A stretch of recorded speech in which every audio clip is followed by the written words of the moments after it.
একটা যুদ্ধ যেখানে শত্রুর পরিকল্পনা ভেঙে গেল শুরু হওয়ার আগেই।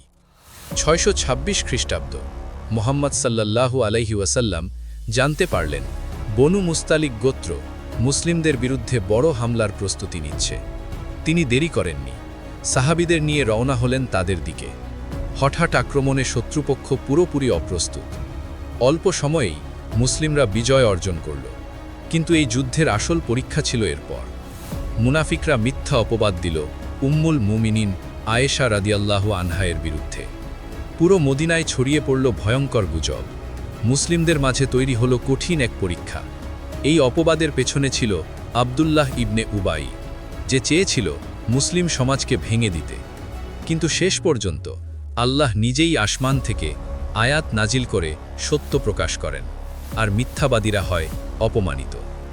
এই ছিল বনু মুস্তালিকের যুদ্ধ, যেখানে শুধু যুদ্ধের বিজয় নয়, সত্যের বিজয়ও হয়েছিল।